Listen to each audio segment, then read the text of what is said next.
Hello and welcome to another episode of the Stay Juicy podcast. I'm your host, Dr. Ariana, and I got a lot to talk to you guys about today. First of all, I want to thank you for listening. Don't know why, but yes, I'm doing a podcast, but sometimes you're like, yeah, I'm doing it, but is anyone really listening?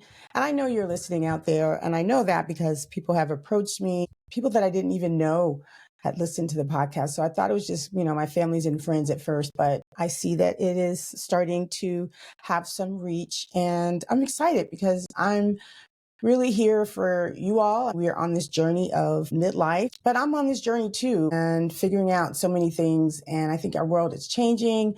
The data is changing. Research is happening. And so I want to keep up with all the things that we can do at the end of the day to stay our healthiest, to stay our best, and, just to keep it juicy. First and foremost, we want to keep it juicy. So I'm going to be talking to you all today about brain and cognition around menopause. And the reason why I want to talk about this is because I recently had the wonderful opportunity actually to speak at the Black Enterprise Women of Power Summit in Las Vegas. And it was a group of 1,800 women there. And I had the opportunity to share with them my thoughts and just some education around menopause and staying juicy at the end of the day.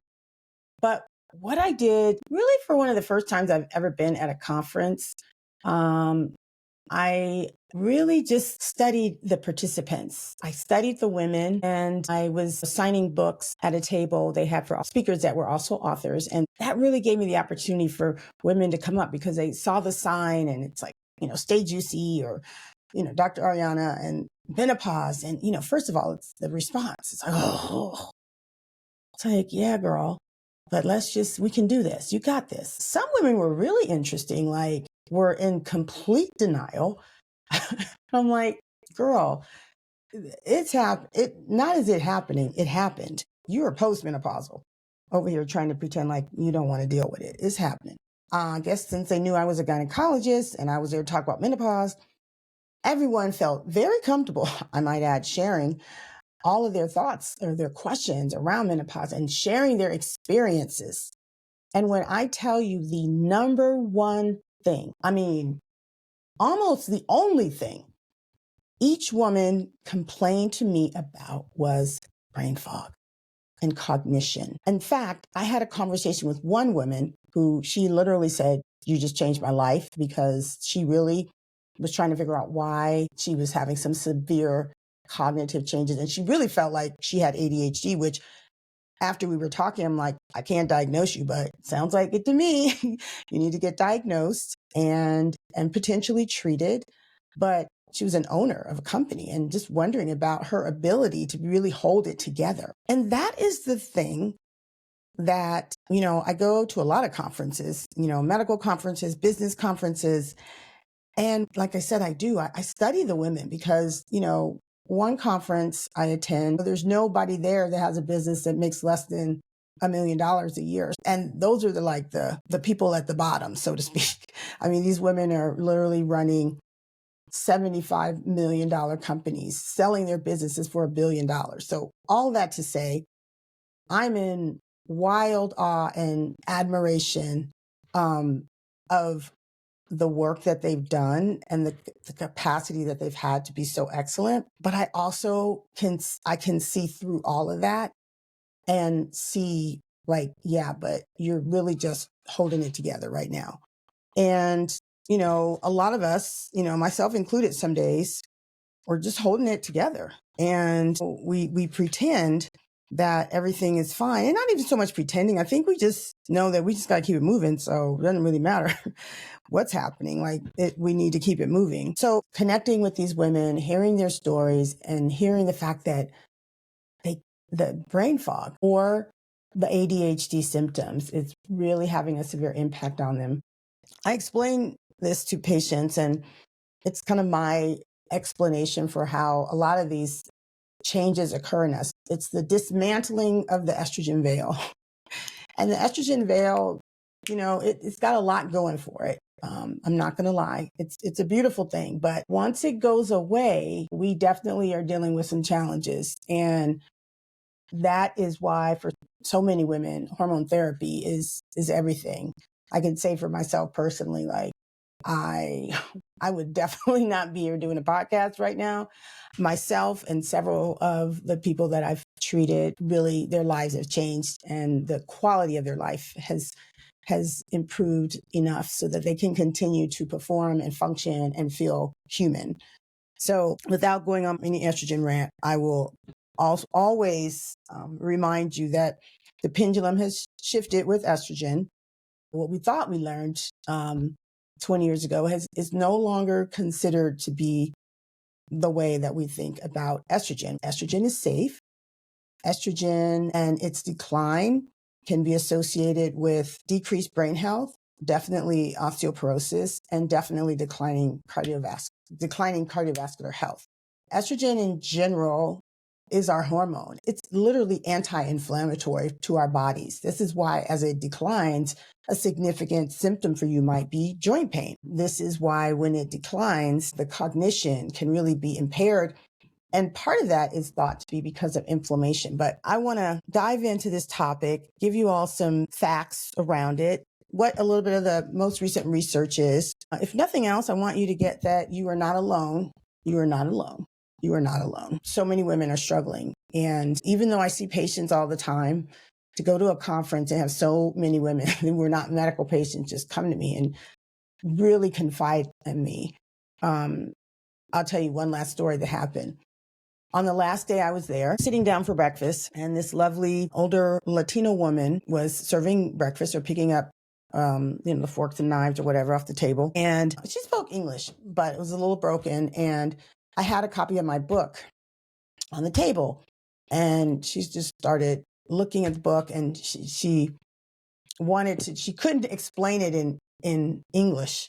I mean, I think her English actually was fine, but I think this part of her life, she literally was like, I don't know how to tell you what's happening. And then so I was like, okay, I can speak some Spanish. If you try to speak some Spanish, and I'll try to understand as much as I can. Long story short, she's explaining how miserable she is. She's explaining that she feels like her life is falling apart, that her husband is irritated with her, and she knows that she is just being so evil to him. Like, she's like, I literally despise the man. I was like, girl, I got you. I know, I've been there. She said her kids were being affected. We're telling that her kids were actually basically acknowledging that something was wrong with her. And she felt like something was wrong with her, and that she couldn't remember and she couldn't sleep. And I mean, tears came to her eyes. And that's when I was like, this is crazy. Like, we are all walking around, not all of us walking around like that, but, to just look at another person and for them to share with you that in reality, their life behind the scenes was falling apart. When I gave her the explanation, because when she saw the title of the book and I explained to her, I just sat with her 5 minutes and just kind of broke it down. And she started crying, like, oh my God, am I normal? That was her thing. She's like, is this normal? And I said, it's so normal. And I'm sorry that you are kind of suffering alone. Not that we want to suffer at all, but at least let's communicate and let's know what we're going through. Because if for nothing else, it will help our daughters and those that are going to be going through this menopause transition. So that said, estrogen in the brain. Estrogen actually does have a neuroprotective role in the brain. And so it makes sense that as your estrogen levels decline, you might begin to see some brain changes. And during menopause, we call it menopause, but it's during our perimenopause. It's all about the fluctuation, right? It's not that your estrogen is high or necessarily low at that moment. It's the fact that it's going up and down and up and down. And those fluctuations are really what is driving a lot of your discomfort. So evening out those fluctuations, whether that be on some type of birth control, if you're very, very, very early in the process, or obviously hormone therapy, during the perimenopause period, it is not necessarily meant in any way to increase your estrogen. Your estrogen levels are going to always, at this point in life, be lower than when you were in your 20s, 30s, and 40s for that matter. We know that 70% midlife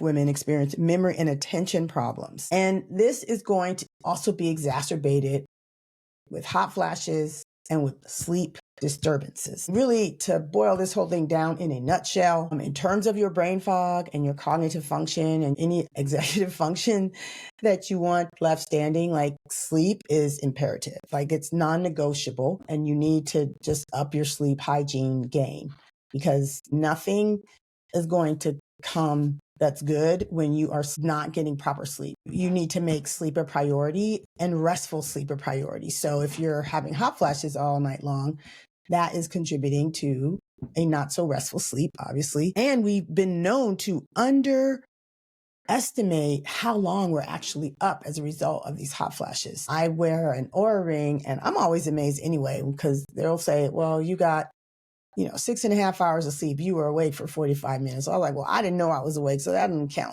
But it really does tell me like how many times I'm up in the night. And it's like, I just don't even imagine that I'm doing all that. That said, we need to get the sleep and know that we're getting proper sleep. And however you need to measure that or mark that for yourself, then you should do that. But perimenopause is generally going to be the worst time that you're going to experience the brain fog and the cognitive changes. And that's, again, as a result of those fluctuations. The little bit of data that we do have shows when your cognitive function declines during perimenopause at some point, it is actually going to go back up to baseline, generally speaking. But trust and believe. I mean, I've seen the graph and it's like, I don't know, they say that's baseline, but I'm like, that doesn't look quite like, it's like almost the baseline, but it's not the baseline. And this was actually in a recent longitudinal study.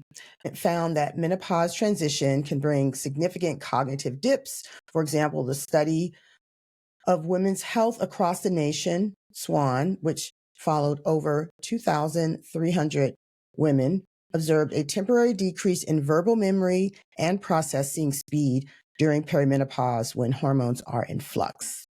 But notably, these cognitive scores return to near baseline after women reach postmenopause, suggesting that the brain may adapt once hormone levels stabilize. Now, I think that that's obviously going to be a very individual thing. And for some of you, I know you're struggling also not just so much with the brain fog, but definitely with the focus and the ability to really multitask, or at least feel like your executive function is where it used to be.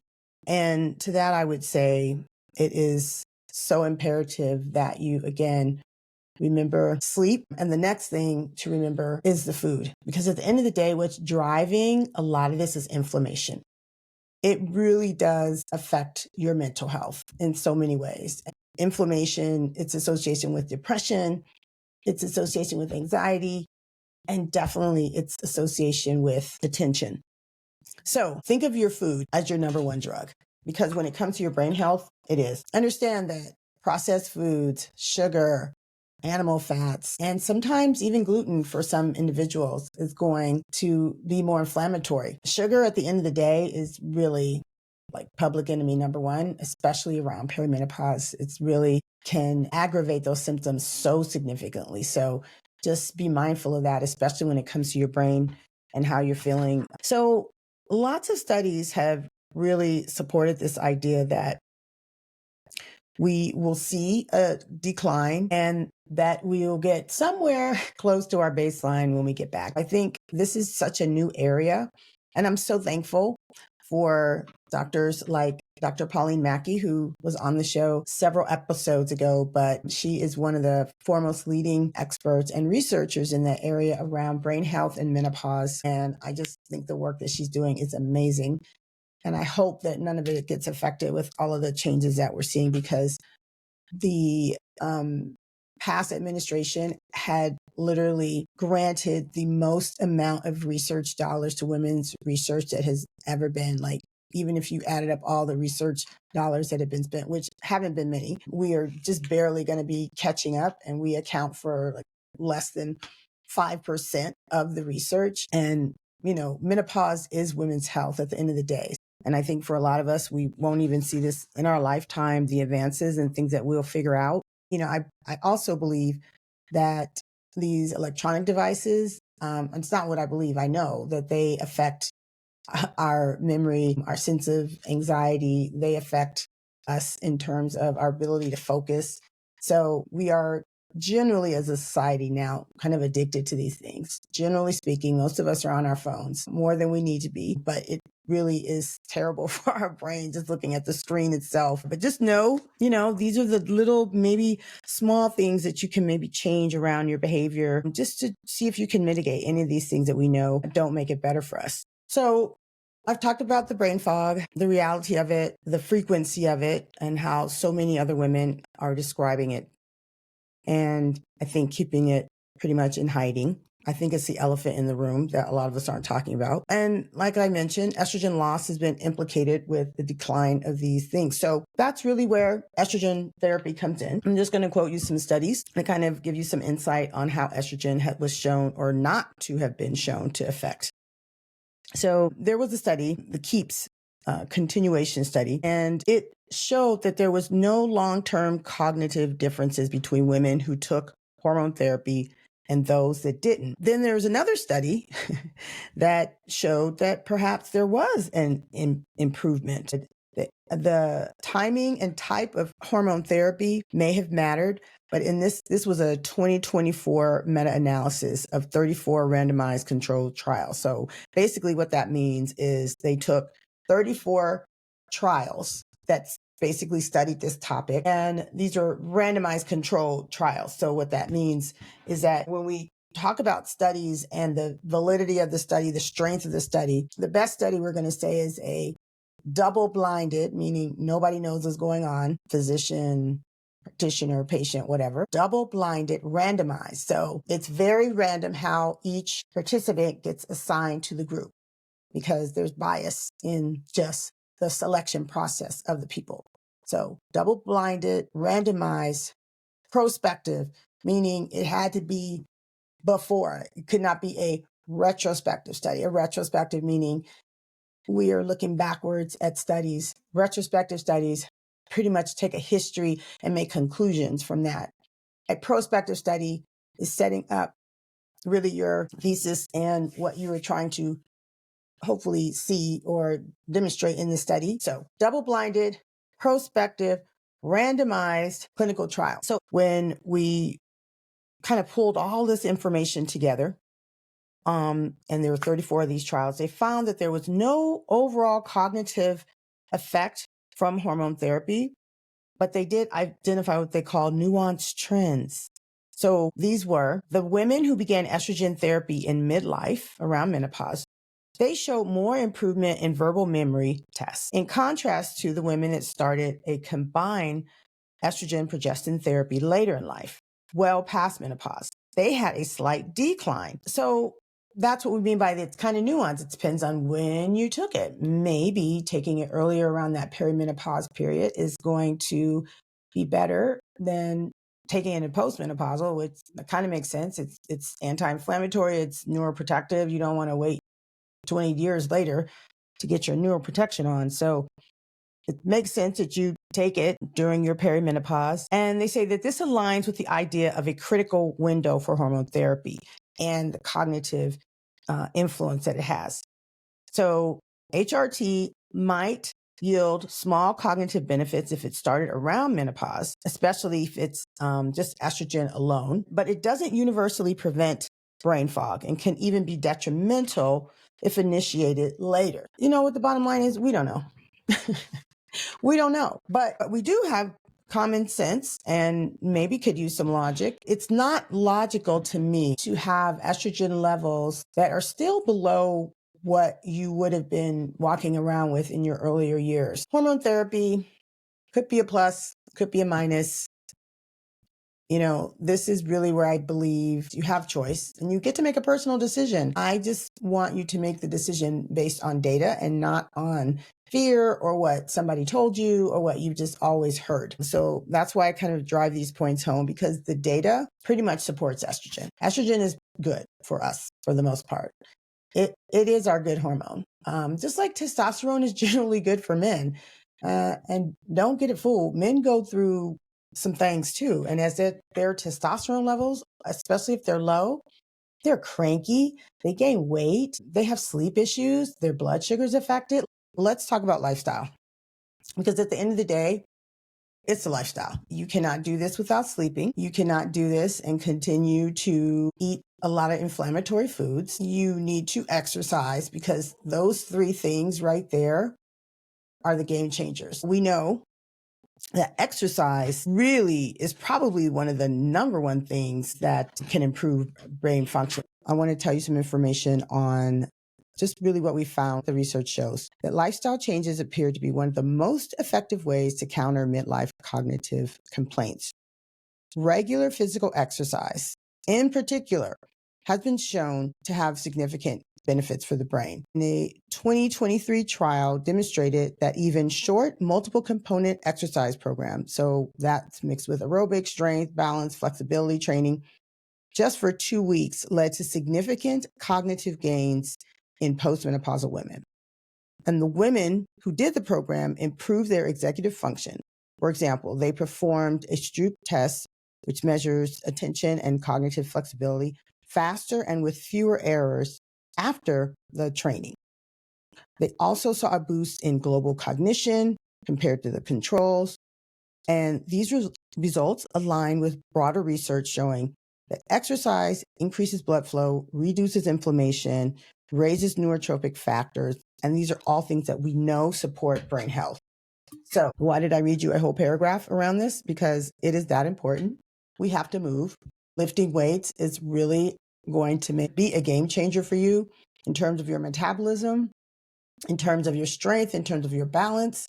And as we age, we can't take these things for granted anymore. Whatever you got to do your work, even if it's just walking, but it is moving your body. And that is probably the number one thing you can do to improve your brain function outside of sleeping. So that is the data around exercise. But we also know that sleep and hot flashes are very disruptive. The more severe your vasomotor symptoms are, night sweats, hot flashes, that tends to correlate with worse memory performance. As I mentioned in the podcast with Dr. Pauline Mackey, we were talking about this finding that she saw in her studies looking at the brain and the impact of menopause and hot flashes on the brain. And so they did a very beautiful study where they were able to measure the hot flashes, not reported by the women, but by sensors, and basically looked at some very, very slight changes in the brain and noticed that the women who had more hot flashes had more of these ischemic lesions in the brain. They were very, very small. Of course, nothing that was seen by any normal technology of brain imaging at this point. But the point being is that we're starting to see those changes, and there's something associated with the hot flashes and the brain, especially if you're having significant cognitive symptoms. You really, really want to consider doing everything you can to reduce your hot flashes. Last but not least, I want to talk about what the long-term effect of all of this is. I really did believe that I was starting to get Alzheimer's, and I was really scared. And I think I've shared with you all a point, and I know this was just a culmination of perimenopause, probably the highest stress I had almost ever been in my life. And it all just came together like a storm. I was doing a C-section, and at this point, I know I've done at least 1,000 C-sections. I tell people I could literally do them in my sleep. But there was a moment, and I was doing a C-section with a resident, and I literally just went blank. I didn't know what to do with the instruments. And it was so, so scary. I was just like, wow, am I going to have to stop practicing medicine? That really probably impacted my decision to stop practicing maternal fetal medicine. Because if I'm honest, I hated my job. I was totally stressed out, and I was in perimenopause, and I had Hashimoto's, and my thyroid was, I was a mess. And I tell you, a mess. I know how it feels to feel like you are losing the battle and you're trying to hold it together. I definitely feel like my cognition, my memory is not where it was I mean, it's strange the things that I can remember. I can remember like crazy details from a patient that I saw 5 years ago. But who did you just introduce me to? And what did I wear yesterday? I couldn't tell you. I know that I can't process as fast as I used to process. So long term, we know that women have a higher incidence of Alzheimer's than men. And, you know, we're asking this question, well, why is that? And does that have anything to do with the decline that we get in our estrogen levels? There's some studies that are showing that somehow women that have a shorter reproductive span, meaning you either started your period very late or you started menopause very early, or if you did both of them, basically the shorter amount of time you were reproductive really maybe increases your risk. Again, the question becomes, is estrogen potentially protective? And obviously it's not going to be for every person. There's some people, I don't want to say that every woman is suffering, because I've had some women come up to me and they're like, I don't have any of these symptoms. Literally, so I don't have any, I didn't get any hot flashes. Am I okay? Am I normal? I'm like, girl, sheesh, you just count your blessings and, just pray for the rest of us. But no, it's normal. One statistic I've heard is that 30% of women just kind of breeze through. Another 30% have, moderate symptoms, and another 30% have severe. I can generally go with that. I think that the number of women who have just moderate symptoms is more than 30%. Maybe I'm biased. Obviously, the people I know have symptoms. I don't know too many women are just like, I don't have anything. I feel great. I'm going to have Sina, my ADHD coach, back on because she's brilliant to me and she helps me understand how all of this shows up in everyday life in a very practical way that gives me tools to at least recognize. I believe that there are so many of us that as young girls did not get diagnosed. And I see this in a lot of women who are struggling and they're trying to really work through this. And I would just tell you that it can be very, very challenging once your estrogen levels decline. You're going to be entering into your stride. And guess what's happening as you are just like, yes, I got this.